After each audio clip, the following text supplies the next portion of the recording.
Sa video na 'to, gagawa tayo ng professional website. Tapos lalagyan din natin siya ng professional email para 'pag halimbawa, nag-email tayo sa client or dun sa customer natin, nakalagay dun ang domain name natin. Halip na google.com, halimbawa mark@google.com, puwede siyang mark@yourwebsite.com and then iko-connect din natin siya sa Google Analytics para makita natin yung traffic ng website natin kung saan sila nanggagaling. Halimbawa sa SEO or sa advertisement, sa social media or sa emails nanggagaling yung, customers natin or yung visitors natin. Meron tayong 11 steps on how to build professional or business website. Gagawin natin 'to step by step. Introduction, and then second, gagawin natin getting hosting and domain, installing content management system, which is WordPress ang gagamitin natin. And then lilinisin natin yung website, tatanggalin natin lahat ng naka-install at saka lahat ng pages. Mag-start tayo ng from the beginning or sa malinis na website. Installing theme, which is Astra ang gagamitin natin. Importing demo website, gagamitan natin ng Templately, and then dun tayo mag-umpisang mag-edit. Adding pages and menu.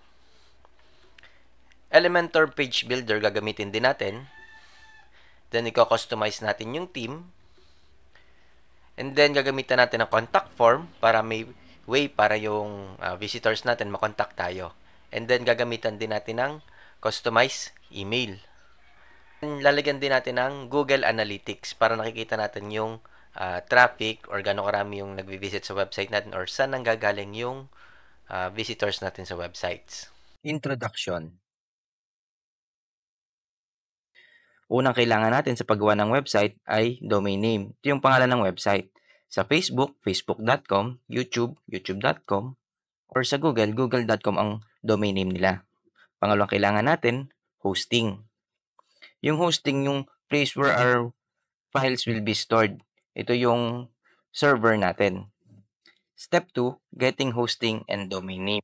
Sa baba ng video na to, may affiliate link papunta sa Hostinger Philippines. Click natin ang claim deal. Siya, premium, most popular. 109 pesos per month.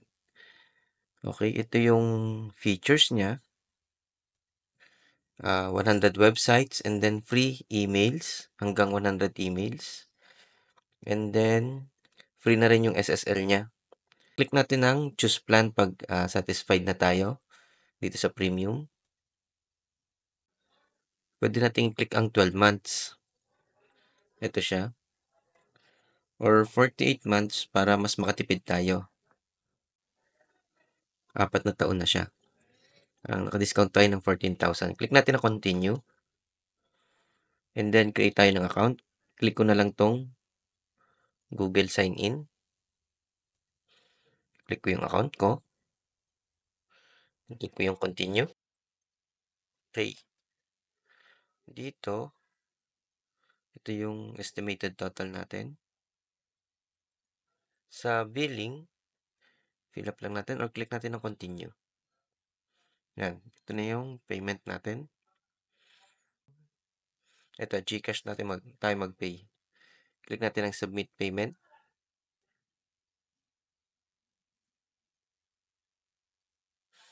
Okay. Ito siya. Continue with GCash. Scan ko lang tong QR code na to.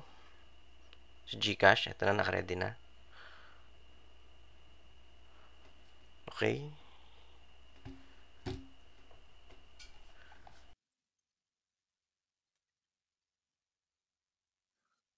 Okay. Ito yung babayaran natin. 5,266. Tanggalin na natin to. Babawasan siya. Kasi extra bayad lang naman siya. So, click natin ang pay. Okay.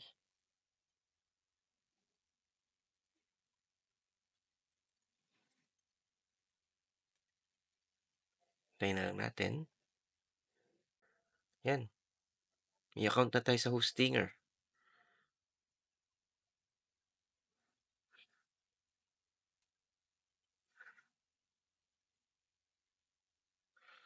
Okay, fill up lang natin 'to. Ito lang next, for myself. Natin naman, skip na lang natin, baka madami pa, eh. Create website na lang. Dito, click na lang natin siguro ang skip. Ito, yung free domain name natin. Lagay lang natin kung anong domain name ang gusto natin.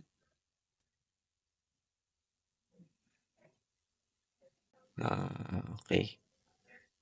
Ito na lang, goldenarm2.com.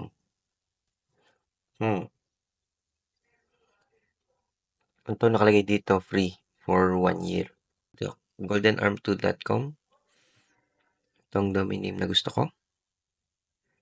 And then, click natin ang next. Free naman siya. Kaya, sunod, register natin yung domain natin na bago, goldenarm2.com. Natin ang next step. Okay. Dito kasi, bigyan natin ng Batangas. Taga Batangas yung nagpapagawa sa akin ng website. City, zip code, Philippines, phone number.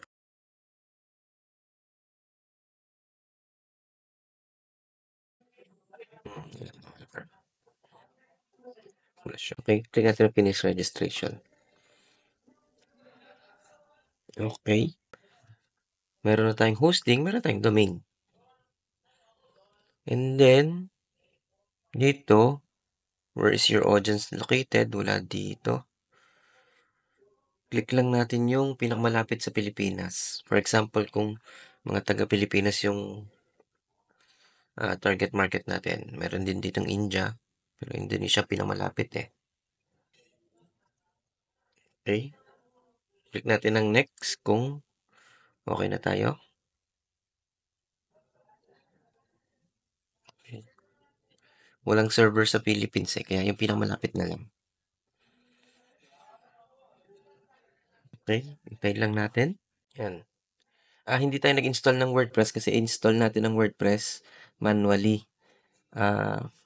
Papakita ko paano install yon sa loob ng Hostinger account natin.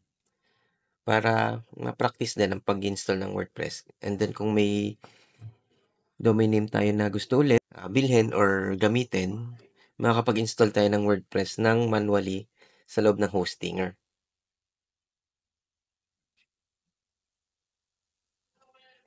Okay.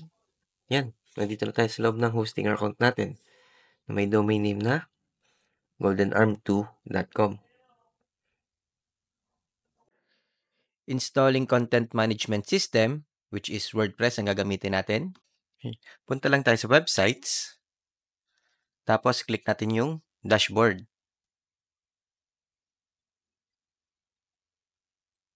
Okay.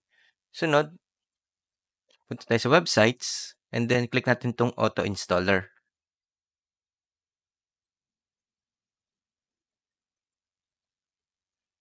Click natin tong WordPress. And then, lagyan lang natin ang title ng website natin.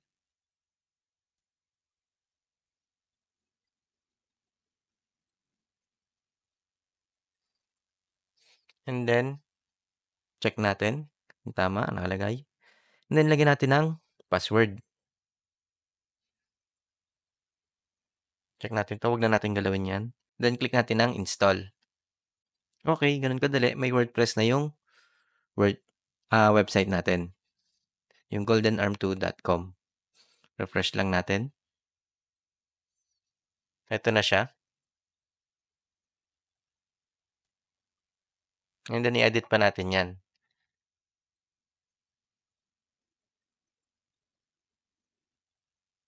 Halimbawa, lumabas tayo. And then, gusto natin bumalik sa Hostinger. Ganito lang yung pag-login. Hostinger.com. And then, click lang natin yung login. Then, click lang natin yung kung paano tayo nag-sign in. Click natin tong Google.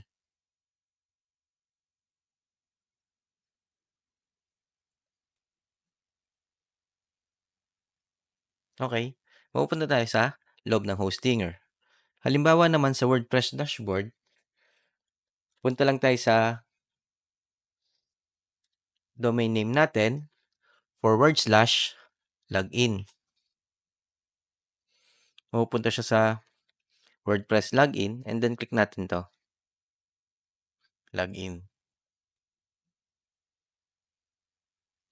Okay, nandito na tayo sa WordPress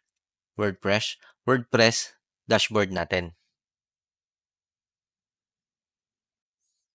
Step 4, cleaning up everything. Mag-start tayo sa malinis na website, sa walang laman.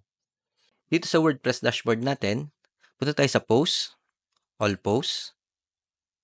Meron ditong isang post. Click natin ang trash. And then trash. Delete permanently. Punta naman tayo sa pages, all pages. Ito, privacy policy. Trash natin.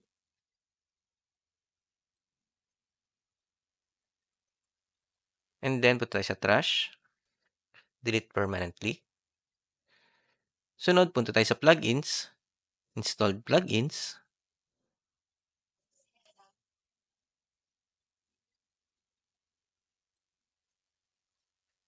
Ito yung mga default na nakalagay or naka-install sa WordPress website natin. Click lang natin to. Block actions. Deactivate. Apply.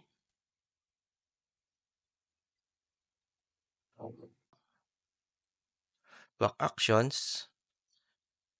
Delete. And then apply. Then okay. Yan. Kasi pag mas madaming plugins, mas mabigat ang website, mas matagal siya mag-load. Kaya ngayon, wala siyang plugins, pages, at saka post. Step 5, installing theme. Pwede naman tayong gumamit ng ibang theme pero para makasunod tayo or makasunod kayo sa tutorial na to, Astra theme muna ang gagamitin natin. Mabilis siya, tsaka madali siyang i-customize. Punta tayo sa appearance and then themes. Click natin yung add new. Then search lang din natin dito ang Astra. Ito siya. Click natin ang install.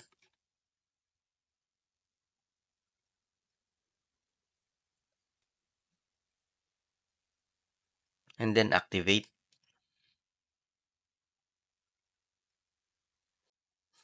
Kung i-visit natin ang website, ito siya. Walang laman. Kaya ang gagawin natin, mag-import naman tayo ng demo website.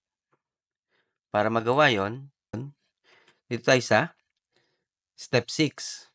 Import demo website gamit ang Templately. Punta tayo dito sa plugins and then add new plugin.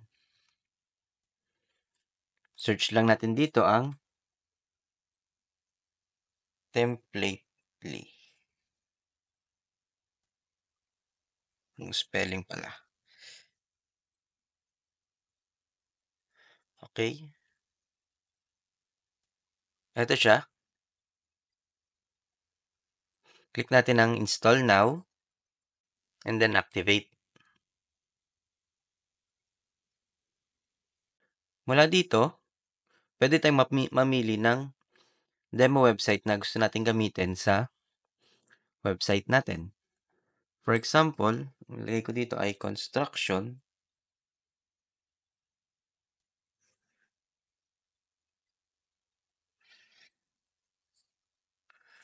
Search.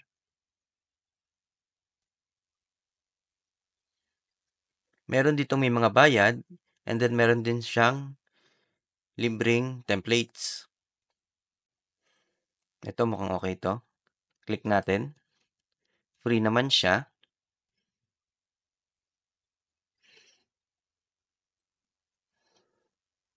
Okay. Dependency niya ay Elementor. Okay. Pwede natin click ang insert full site. And then gawa lang tayo ng account. Click natin itong free sign up. Mark. Confirm password. And then agree. Siguraduhin lang natin pares yung password.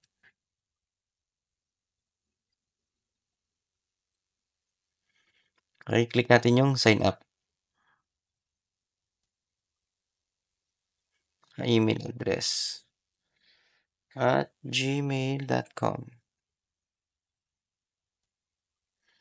Sign up.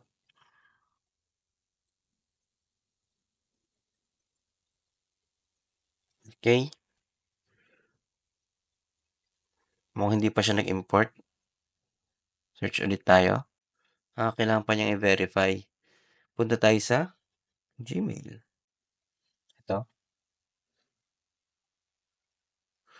Verify email address.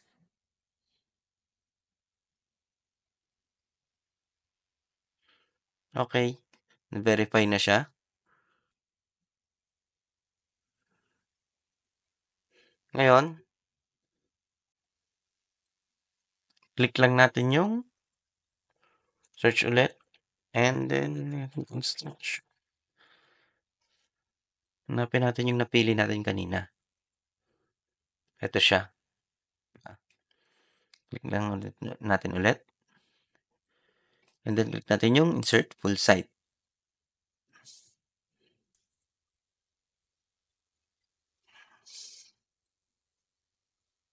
Okay. Ito magiging itsura ng website natin. And then dito, lagay lang natin ang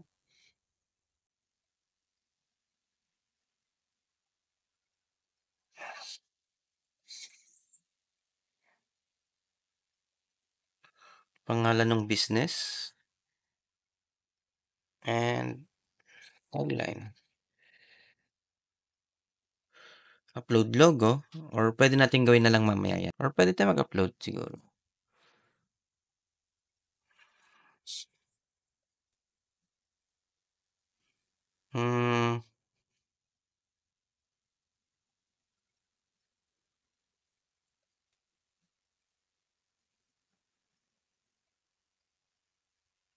Select.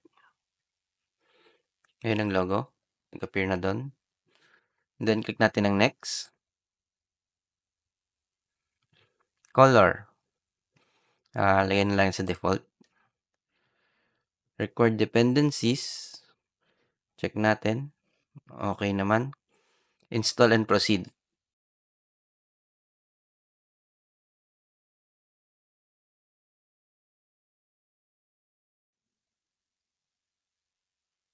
Okay. Pwede natin click tong visit your website.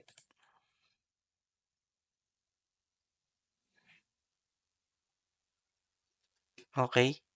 Makikita natin, may contents na yung websites natin or website natin.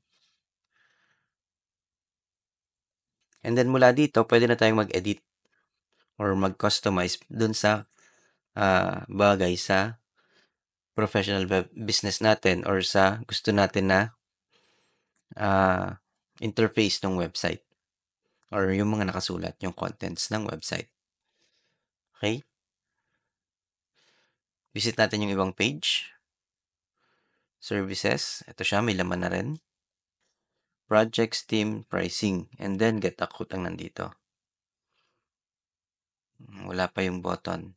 Lalagyan natin mamaya yan ng function, yung button na yan. Ito yung pages natin. Services, projects, teams, pricing, home. At ito yung menu natin. Itong nasa taas na to. Step 7 na tayo. Adding pages and menu. Sa pag-add ng page, click lang natin tong all pages sa pages. Add new page.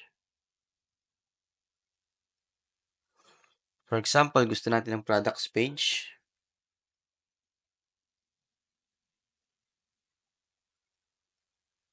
And then publish.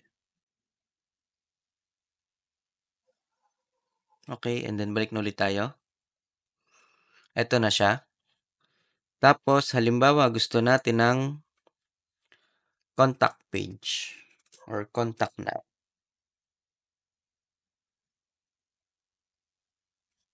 Click ulit natin yung publish. Publish. Balik tayo sa dashboard. Ito na siya. Ganun lang kadali mag-add ng page. Punta tayo sa appearance and then click natin yung customize.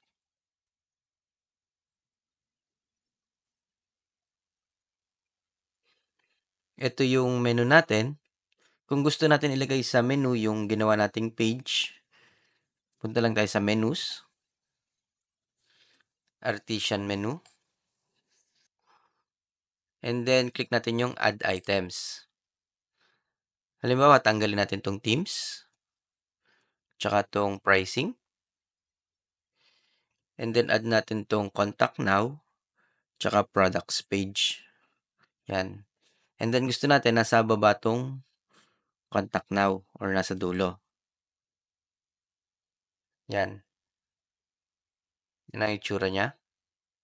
And then pag okay na tayo, click lang natin yung publish. Balik tayo dito. Ito yung homepage natin. Ito yung mga nakasulat sa kanya.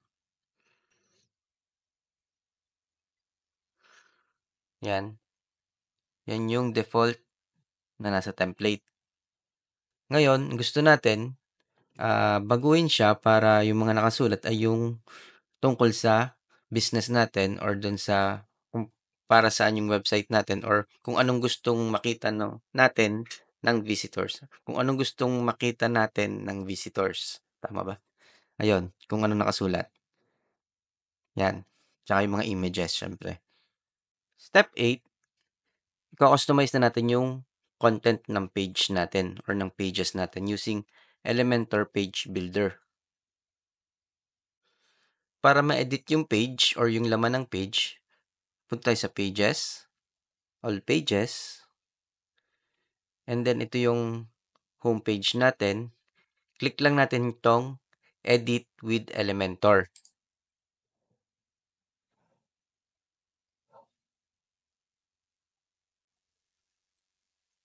Pwede natin click tong Let's Do It or Let's Skip. Okay. Ito siya. Ito yung nakasulat sa website natin. Pwede natin click to. Click natin tong text. We are always ready to shine. Or then, edit natin dito sa left side. Halimbawa, all you need to build a structure siguro. Structure with quality materials. Yan. Ganun lang. Kiklik lang natin yung text and then babaguhin natin yung nakasulat dito sa left side. Okay? Example, ano bang mga materials ang pang-construction? Rebars, sand, aggregates, and cement. Yan. Space. Okay?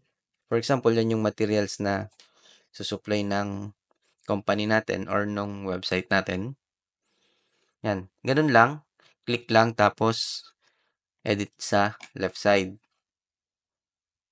And then itong image, halimbawa gusto nating paltan. Right click lang natin. And then edit section. Tayo sa style.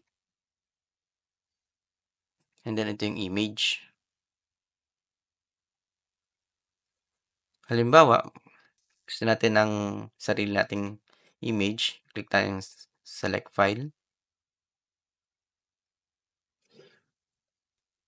For example, ito, open.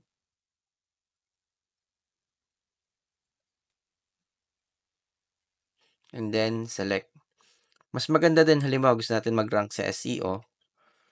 Lagyan natin ito ng backhoe and construction materials.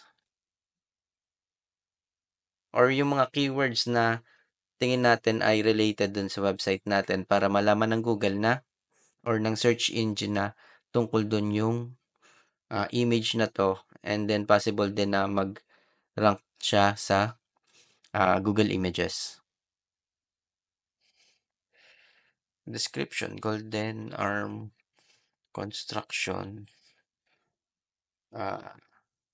heavy equipments.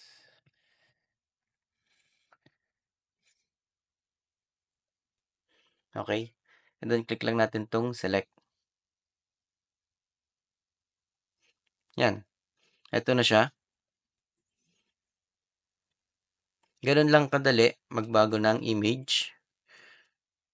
And then, ito, high quality construction solutions. Click na natin. Tanggalin natin yung iba. Yan. Gusto ko yan lang. And then, gusto natin to. Click natin service. Gawin natin products. Yan. Ganun lang din sa mga na-text dito. Sunod, itong part na to ay may contact now. Ang gusto natin, pag kinlik nila to, mapupunta sila sa contact now or sa contact page natin na ginawa natin kanina. Ito yung sample. Pag kinlik natin, anong nangyayari? Ito, walang nangyayari. Nagkakameron lang ng slash ng sign number. Punta tayo sa refresh lang natin. Yan. Okay? Punta tayo sa contact now. Ito ang kailangan natin. Itong URL na nasa taas. Copy lang natin to. And then, click natin tong button. Okay.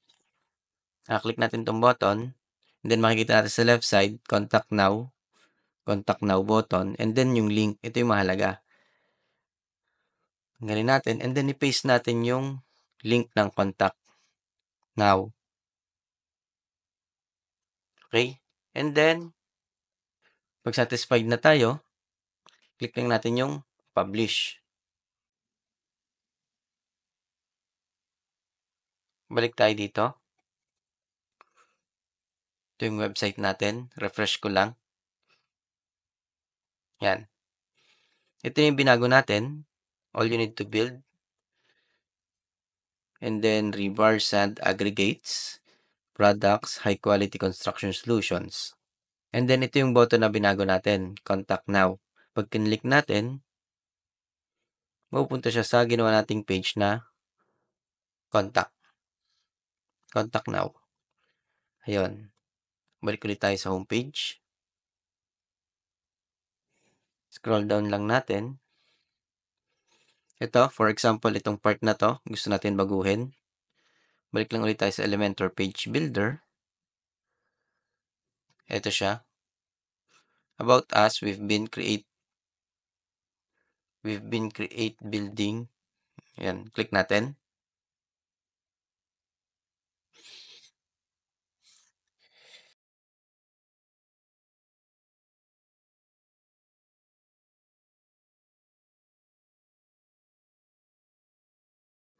Kiklik lang natin and then babaguhin lang natin dito. Okay? And then, ganun din dito sa description. For example, itong image na to, gusto kong baguhin. Click ko lang yung image. And then, ito, nandito sa left side. Choose image. And then, upload file. Select file. Okay? For example, itong image na to, or itong barko. Ito, barko na lang. Lagyan natin ng open. Okay? Na-upload na siya. And then, lagyan lang natin ng alt text ulit. Barging equipments of Golden Arm. And then description, we deliver via barge and sea. For example, ganyan ang gusto natin description. Ano man ang ibig sabihin yan. Select. Okay, yan na siya.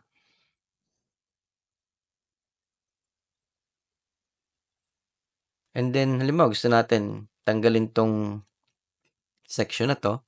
Click lang natin tong X at saka itong X na to. Yan.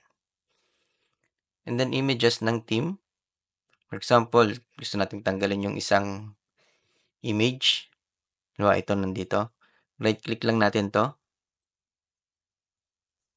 Yan. Yan yung mag-right-click. Click natin yung delete. Wala na yung image. Kung gusto naman natin tanggalin tong section na to, ito lang. Click natin to. Edit column. Right-click lang. Nawala. Right-click. Then delete. Ayan, wala na yung image. And then, kung gusto natin yung buong section na to, buong itong tatlong to, magkakasabay, ito lang, nasa taas. Click natin tong X. Wala na siya. Ayun, ganun lang, kadali ang paggamit ng Elementor. Pag satisfied na tayo, click lang natin yung publish. Then, click natin tong preview change.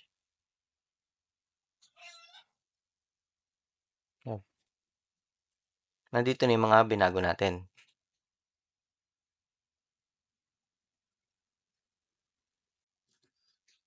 Step 9, customizing theme. Punta tayo sa appearance and then customize. Dito tayo sa site identity. Then, pwede natin baguhin dito yung logo.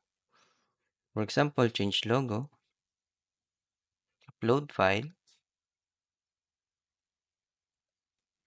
Halimbawa, itong gusto nating logo. Okay. Then, select. Skip cropping muna natin. Ito na ang logo natin. And then, halimbawa, itong site icon. Ang site icon ay itong icon na nasa taas katabi ng URL or title ng website. Palitan natin. Upload ulit tayo. Sample ito. Open. Then select.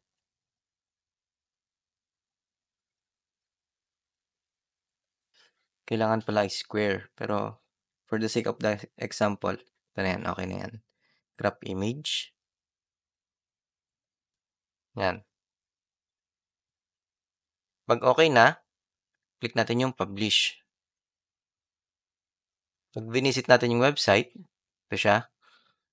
Yung icon. And then refresh natin. Yan. Nagbago na yung site icon niya at saka yung logo natin na binago. Dito, kung mapapansin natin, konti lang yung options natin. Para mabago to, click natin tong dashboard ulit. Tapos appearance, themes. And then ibalik lang natin tong Astra. Click natin ang activate kasi Hello Elementor yung theme niya ngayon. Balik lang natin sa Astra. Activate natin. And then, punta ulit tayo sa appearance and then customize. Okay. Makikita natin, pag Astra theme ang gamit natin na theme, ay mas madami yung options natin para ma-customize yung website natin. Okay, since maraming option, tingnan natin ang options dito. Ito, pwede baguhin natin yung typography, colors, containers, buttons, scroll to top, block editor, and miscellaneous. Pwede natin explore yan at our free time. Hindi naman natin gagawin ngayon. Medyo madami siya eh. Dito sa ilalim, may nakalagay dito na footer. Ito nakalagay dito, Artesian, contact now. Pag pinlik natin, wala siyang page na pinuntahan na iba. And then privacy policy, help and support. Baguhin natin tong footer menu na to. Punta ulit tayo sa dashboard. Since part siya ng Templately, nasa Templately siya. Click natin ng template library. Wala siya dito. Ito, Team Builder. Ito, nandito siya. Yun ay footer. Click natin yung edit with Elementor. Ito, nakalagay dito, contact now. Gusto natin mapunta sila sa contact page kapag kinlik na yung contact now. Punta tayo sa goldenarm2.com and then click natin yung contact now. Ito siya. Ito yung link na kailangan natin. Copy natin. Copy. And then i-paste natin dito sa URL. Okay, para pag kinlik nila to, punta sila sa contact page. And then katulad sa paggawa natin sa pages, ganito rin pag edit dito sa footer natin. Kiklik lang natin dito and then edit natin dito sa left hand side. Contact now. Yan. Let's work together. Halimbawa, palitan natin ng build your project now. Yan. And then, ganun din dito sa description. For example, this is the description. Okay? And then ito, halimbawa gusto nating tanggalin to, right-click lang natin.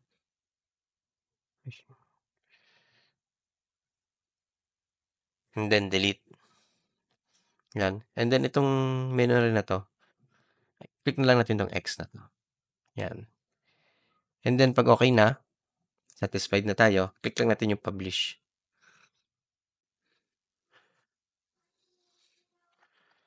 Ito sa home. Refresh lang natin. And then pag ni-scroll down natin, ito na yung footer menu natin. Then click natin yung contact now.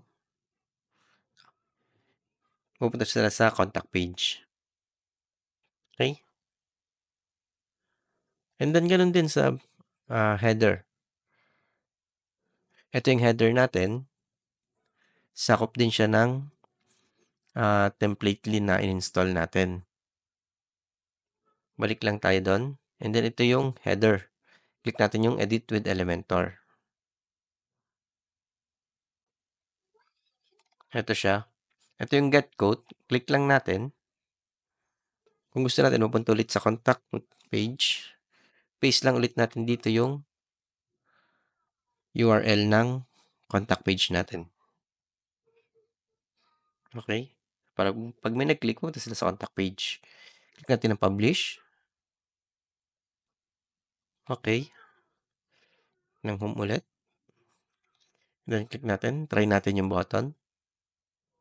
Yan. Napunta na siya sa contact page or sa page na gusto natin na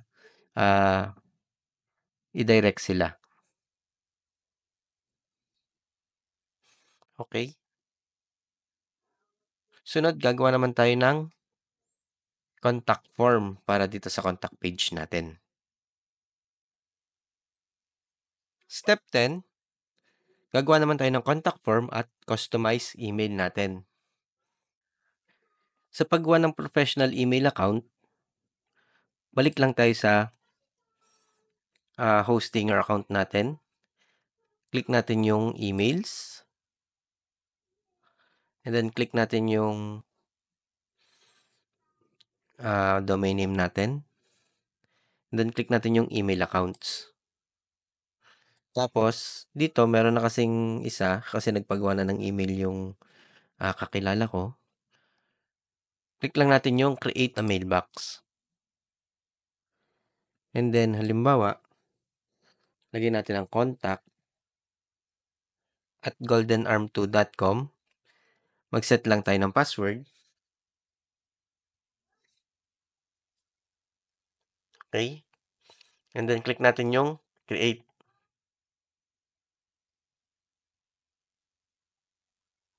Yan. Meron na tayong email. Contact at goldenarm2.com. Pag gusto natin makita yung emails, click natin yung webmail. Then lagay lang natin yung password dito.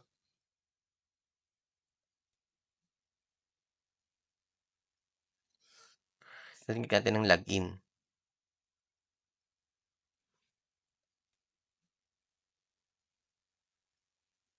And then pwede na tayo mag-send ng email. Halimbawa, compose tayo ng email. Click natin to.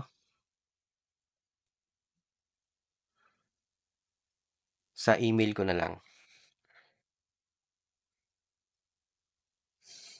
Okay?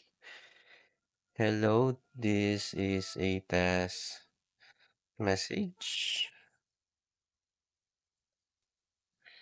One from contact at Golden Arm.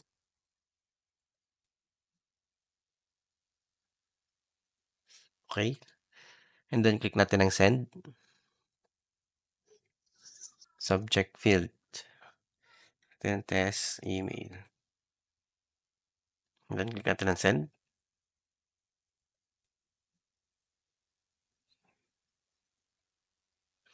Okay? And then tingnan natin kung nag-receive na sa Gmail natin.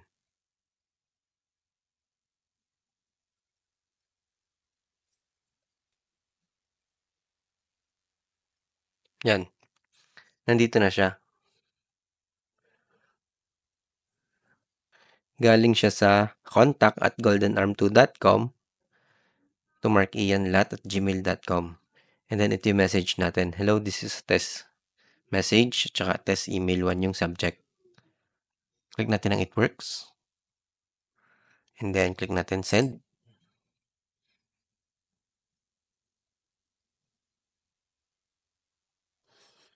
Okay. Balik tayo sa Hostinger. Refresh lang natin. Ito na siya.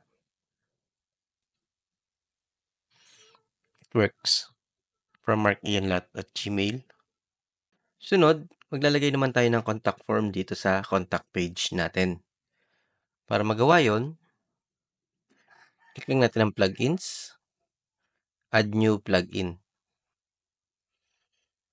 And then search lang natin dito ang contact form 7. Ito, 10 million plus active installs. Click natin ang install now.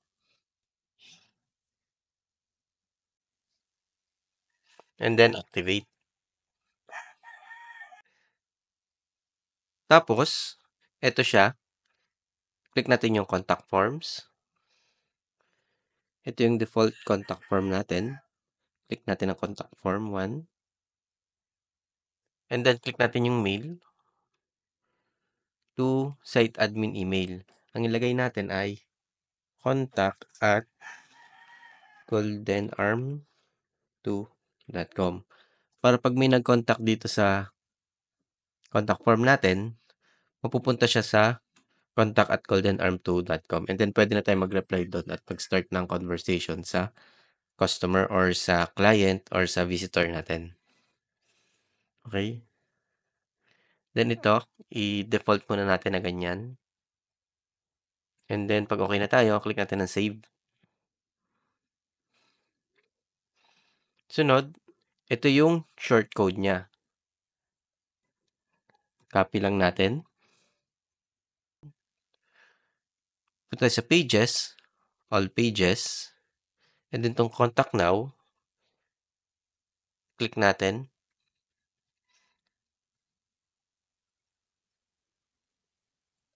And then click natin yung Edit with Elementor. Sunod, lalagay natin dito yung contact form natin. Search lang natin dito ang shortcode. Ito siya. Drag lang natin. Paste natin dito yung shortcode natin na kinapi. Yan, ito na siya. And then, lagyan natin sa advance. Nakita natin, medyo mataas siya. Lagyan lang natin ng padding. Lagyan natin ng 100. And then, click natin yung publish. Okay, testingin natin. Refresh natin tong contact page. Ito na siya. Your name. Testingin natin. And then, click natin yung submit. Okay, it has been sent. Punta tayo sa inbox natin dito sa contact. And then, refresh lang natin. Punta tayo dito. Nandito, napunta sa junk. Click natin. Ito na siya. Click na natin yung not junk para yung sa susunod na mga email galing doon, hindi na mapupunta sa junk. Ito na yung message natin galing doon sa website. Hello, this is the test message 2. Test message 2. Okay? And then, pag nag-reply tayo, magre-reply tayo dun sa email na nilagay na. Hello. And then, send.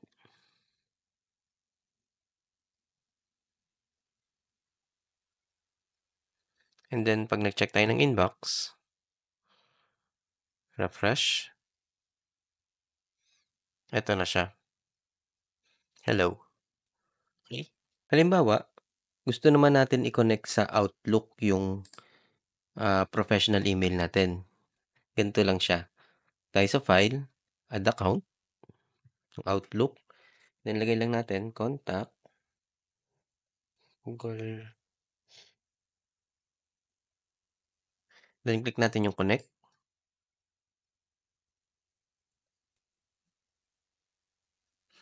And then, click lang natin itong IMAP. Tapos, punta tayo sa Hostinger. Kanina nasa email account tayo. Punta lang tayo dito sa Connect App and Device. Siya. Ito yung IMAP niya. Click lang natin to or copy. Ito para makopy. Tapos, balik tayo sa Outlook. Paste lang natin. Ang port niya ay 993. Palitan lang natin ng 993. Tapos, encryption, SSL, TLS. And then, pwede natin click to. And then, sa outgoing mail, port 25. Check natin. Outgoing server, ito siya. SMTP. Click natin to para makopy. Paste natin dito. Tapos sa port, ito yung port niya, 465. Palitan lang natin siya ng 465. And then, SSL. And then, click din natin to. And then, click natin ang next. Password, yung password na sinet natin kanina. Connect natin. Okay, successful siya. Click natin ng done. Okay. Ito na yung Outlook natin na may contact@goldenarm2.com. Okay, nandito na rin yung mga messages natin. Then, pwede na siya makareceive ng message galing sa website, or pwede na rin tayo mag-send ng message galing dito sa Outlook as contact@goldenarm2.com. Step 11, Google Analytics. Tapos na yung website natin. Sana may natutunan kayo and Sana gamitin mo yung, affiliate link ko dun sa baba para makatulong din para makagawa pa ako ng ibang contents na mga katulad nito. Thank you.